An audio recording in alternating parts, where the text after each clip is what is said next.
Bapak Ibu Saudara yang terkasih di dalam Tuhan Yesus Kristus. Kalau ditanya apa yang kita butuhkan di dunia ini, maka jawabannya pasti beragam.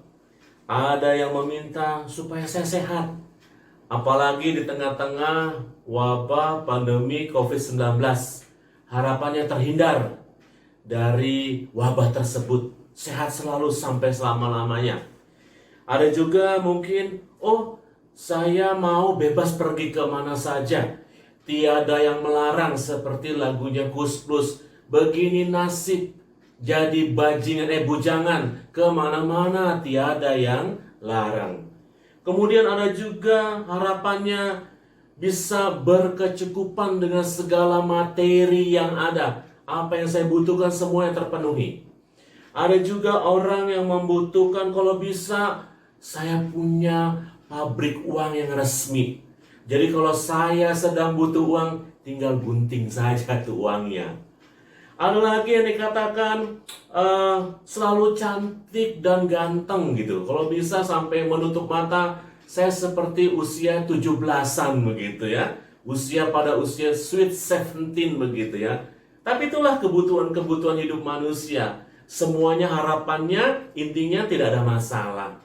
Karenanya orang juga ada yang membutuhkan kalau bisa dalam hidupnya dia tidak punya persoalan apapun di dunia ini. Ya, karena kadang-kadang persoalan tidak dapat diselesaikan. Jadi kalau bisa jangan ada persoalan. Kalaupun ada persoalan, harapannya yang kecil-kecil saja begitu ya. Nah, pada hari ini kita akan membahas tentang Yesus yang mampu menyelesaikan semua persoalan kita. Yesus yang tahu apa yang kita hadapi ketika di tengah-tengah dunia ini. Nah, dalam bacaan kita hari ini dari Yohanes 4 ayat 11 sampai 26 menjadi bagian yang cukup panjang tentang percakapan Yesus dengan seorang perempuan Samaria. Ini hal yang menarik bahwa Yesus bercakap-cakap dan Yesus seringkali membahas tentang kehidupan orang Samaria yang harusnya ada kaitannya yang baik dengan orang-orang Yahudi. Pada saat itu dalam bacaan kita hari ini, Yesus dikatakan sedang meninggalkan Yudea dan kembali lagi ke Galilea, dan dia melewati daerah Samaria sampai dia tiba di sebuah kota yang namanya Sikhar. Sikhar itu adalah tempat atau tanah yang diberikan Yakub kepada anaknya Yusuf, seperti itu. Nah, pada saat itu Yesus sedang letih-letihnya dalam perjalanan, dan kira-kira hari itu jam itu kira-kira jam 12 siang. Jadi sedang panas-panasnya. Dan terjadilah percakapan ketika ada seorang perempuan Samaria yang datang ke sebuah sumur yang namanya Sumur Yakub, di mana Yesus duduk di dalamnya. Nah, kita lihat menarik adalah Yesus membahas ya tentang seorang perempuan Samaria. Nah, kita tahu bersama bahwa orang Samaria merupakan sebenarnya adalah orang Yahudi, namun dia kawin dengan bangsa lain. Jadi dia tidak murni Yahudi. Sehingga orang Yahudi sangat membenci orang Samaria. Demikian juga orang Samaria membenci orang Yahudi. Makanya Yesus itu datang membawa damai. Dia mau katakan kepada semua orang, termasuk orang Yahudi, bahwa kedamaian itu tidak dibatasi oleh yang namanya suku dan sebagainya. Maka Yesus pernah mengangkat tentang orang Samaria yang baik hati. Nah, sekarang dia bercakap-cakap dengan perempuan Samaria. Tapi kalau kita tahu, bagian ini seringkali menjadi bagian sebuah pelajaran tentang pastoral atau konseling pastoral, di mana di sini nanti terlihat Yesus tidak menyalahkan perempuan ini, dan Yesus membantu perempuan ini menemukan jalan keluar dalam persoalan yang dihadapinya.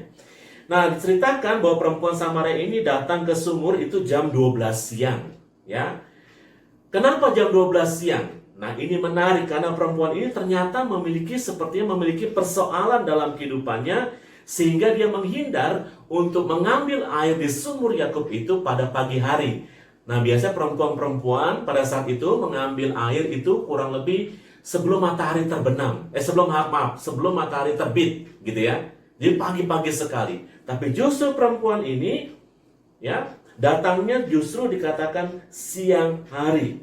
Ya, bahkan dikatakan sebenarnya tidak baik pada saat itu seorang perempuan datang pada siang hari ke sumur. Itu tidak baik pada saat itu. Nah, tapi dia datang karena dia punya persoalan, makanya dia datang jam 12 siang. Di sini Yesus berjumpa dengan perempuan yang bermasalah ini. Nah, makanya dikatakan Yesus berupaya menegur dia. Menarik sekali.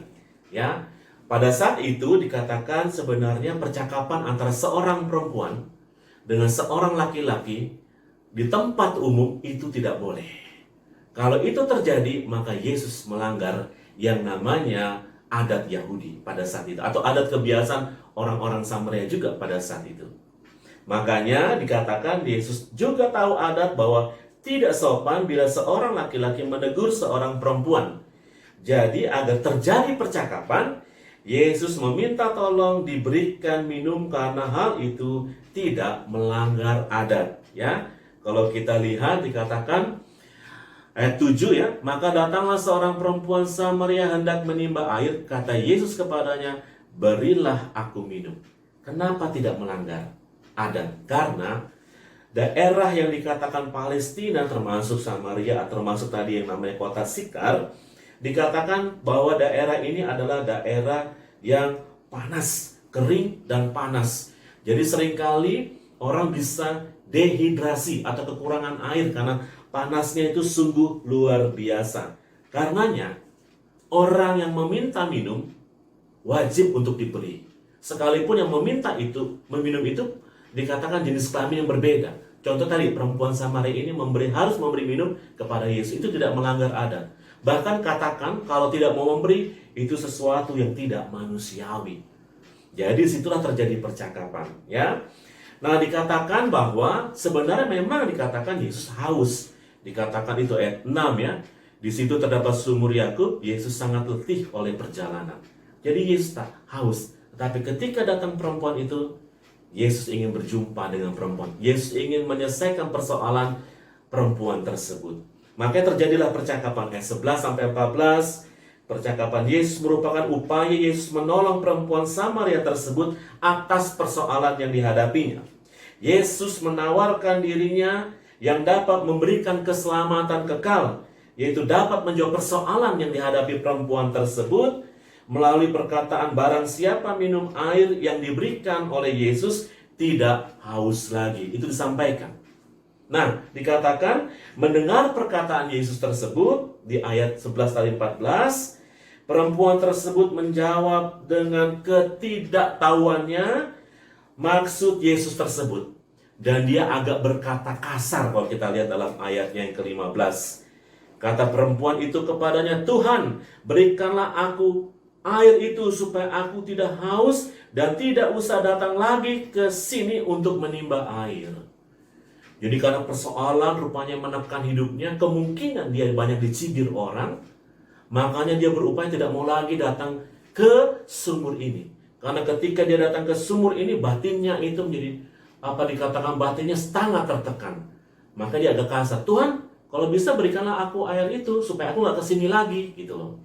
Nah, kalau kita lihat ayat berikutnya, ayat 16 sampai 18, Yesus menjawab permohonan perempuan tersebut dengan meminta agar ia memanggil suaminya, agar suaminya juga tahu percakapan itu. Ya, kalau kita lihat ayat 16 tadi, kata Yesus kepada, pergilah, panggillah suamimu dan datanglah ke sini. Jadi Yesus mengarahkan supaya perempuan itu berbicara soal persoalan yang dihadapi. Benar. Kalau kita lihat ayat 17, kata perempuan itu, aku tidak mempunyai suami. Mulai terbuka persoalannya. Yesus gak pernah paksa untuk dia bicara soal persoalan hidupnya, tapi Yesus arahkan dia untuk bercerita tentang persoalan hidupnya. Lalu katakan Yesus apa? Di ayat selanjutnya, tetap ayat di 17 dikatakan, tepat katamu bahwa engkau tidak mempunyai suami. Sebab engkau, ayat 18 ya Bapak Ibu, sebab engkau sudah mempunyai 5 suami, dan yang sekarang dan yang ada sekarang padamu bukanlah suamimu. dalam hal ini engkau berkata benar. Jadi persoalan jelas. Dia punya 5 suami. Yang sekarang hidup sama dia bukan suaminya, tapi laki-laki lain. Yesus katakan, benar, engkau jujur berkata seperti itu. Di sini Yesus sudah mulai masuk di dalam yang namanya persoalan. Nah, reaksi yang terjadi apa kalau kita lihat dari percakapan ini? Reaksinya itu terlihat dalam ayat 19 sampai 24. Ayat 19 katakan gini, kata perempuan itu kepada Tuhan, nyata sekarang padaku bahwa engkau seorang nabi. Perempuan itu terkejut dengan kemahatauan Yesus dan mulai menyadari bahwa Yesus itu seorang nabi atau Mesias yang dijanjikan. Namun, dia berupaya mengalihkan pembicaraannya ya tentang tempat penyembahan. Nah, dikatakan ayat selanjutnya, nenek moyang kami, ayat 20, menyembah di atas gunung ini, tetapi engkau katakan bahwa Yerusalemlah tempat orang menyembah. Dia berusaha untuk nggak mau nih persoalan diketahui Yesus gitu ya. Dengan cara, oh iya nenek moyang menyembah di tempat yang berbeda. Namun sekali lagi, Tuhan Yesus katakan bahwa akan tiba saatnya semua orang percaya akan menyembah Bapa di dalam kuasa roh dan kebenaran yang tidak terikat pada suatu tempat, tetapi dimanapun berada kita bisa datang kepada Tuhan. Jadi Yesus kembali mengarahkan nih percakapannya. Yesus katakan betul, tapi suatu saat semua orang yang percaya kepada Tuhan, yang percaya kepada Bapa, dia akan menyembah bukan lagi di suatu tempat, tapi dimanapun dia berada, dia bisa menyembah Tuhan. Artinya dimanapun dia berada, mereka berada, semuanya bisa datang kepada Tuhan, termasuk perempuan itu yang sekarang datang kepada Yesus, gitu ya. Nah, lalu ayat 25 sampai 26, akhirnya perempuan itu tahu bahwa Yesus itu adalah Mesias yang disebut Kristus, ya. Dia tahu memang, tetapi akan datang menyatakan hal tersebut kepada orang Samaria. Jadi dia tahu memang ada Mesias nanti datang, ya, untuk kepada kita untuk menyatakan hal tersebut kepada banyak orang, termasuk orang Samaria. Namun perempuan itu tidak menyadari bahwa yang bercakap-cakap dengan dirinya adalah Mesias. Kenapa dia tidak tahu bahwa yang di hadapannya Yesus itu adalah Mesias? Dia terlalu berat persoalannya, sehingga dia tidak bisa menebak. Padahal Yesus sudah memberi clue, ya, memberikan arahan. Nih aku nih Mesias, begitu. Aku nih Yesus. Aku nih Yesus yang dijanjikan itu, yang Mesias itu. Karena persoalan yang berat, dia tidak sanggup untuk mengerti itu semua. Makanya dalam ayat 26 dikatakan, kata Yesus kepadanya, akulah dia yang sedang berkata-kata dengan engkau. Wah, luar biasa. Jadi ketika semua orang tertekan dalam persoalan, Yesus datang dan pastikan, aku dia yang berkata-kata dengan engkau. Akulah orang yang harus kamu percayai. Dan akhirnya perempuan itu pun percaya kepada Yesus. Nah, Bapak Ibu Saudara yang terkasih dalam Tuhan Yesus Kristus, hari ini kita belajar yang pertama, persoalan atau pergumulan hidup kadang dapat kita sembunyikan di hadapan orang lain, termasuk di keluarga kita. Kita bisa menyembunyikan persoalan itu, namun di hadapan Tuhan tidak ada satu hal pun dapat disembunyikan. Artinya apa? Tuhan menginginkan agar kita selalu terbuka di hadapan Tuhan, karena Ia mampu menyelesaikan persoalan hidup kita. Jadi kalau hari ini Bapak Ibu punya persoalan, datang pada Yesus, Dia pasti sanggup untuk menyelesaikan persoalan. Apapun persoalan hidupmu, sebesar apapun persoalan hidupmu, Dia sanggup untuk menolong dan menyelamatkan kehidupanmu. Kuncinya, kamu terbuka. Jiwaku terbuka untukmu Tuhan, selidiki, nyatakan segala perkara. Nah, begitu kurang lebih. Mari kita datang. Jangan sembunyikan lagi persoalan hidup kita. Itu beban buat kehidupan kita. Kita terbuka, maka Yesus mampu untuk menyelesaikan persoalan hidup kita. Hal yang kedua, kita belajar bahwa Tuhan sangat mengasihi kita dan menginginkan agar kita senantiasa menyembah kepada Tuhan. Karena Tuhan tahu apa yang kita butuhkan. Saat ini kita butuh apa? Dia tahu dan Dia bisa masuk untuk menyelesaikan kebutuhan hidup kita. Dia mampu menjawab kebutuhan hidup kita, tetapi sesuai dengan keinginannya, bukan keinginan kita. Jadi kalau hari ini kita punya kebutuhan dan dirasa ini penting, kita sampaikan kepada Tuhan, maka Yesus tahu kebutuhan hidup kita. Sekalipun apa yang kita pohonkan berbeda, tapi minimal Tuhan tahu dan memberikan yang terbaik buat kehidupan kita. Hal yang ketiga, Bapak Ibu Saudara, dikatakan mari kita datang kepada Tuhan setiap saat. Karena Tuhan tidak terbatas pada ruang dan waktu. Dimanapun kita berada, Yesus selalu bersama dengan kita. Jadi hari ini, mari kita datang kepada Tuhan di rumah kita masing-masing. Kita menyembah di rumah kita masing-masing. Karena di situ pun Tuhan hadir. Dia tidak hanya hadir di gedung-gedung gereja, tapi gereja sesungguhnya, yaitu persekutuan orang percaya, di mana setiap keluarga beribadah, di situ Tuhan hadir. Mari kita datang kepada Tuhan dengan sungguh-sungguh. Mari kita menyembah Tuhan dengan sungguh-sungguh. Ingat, Dia tidak terbatas pada ruang dan waktu. Kapanpun, dimanapun kita membutuhkan Dia, Dia siap menjawab kebutuhan hidup kita. Tuhan Yesus memberkati. Amin.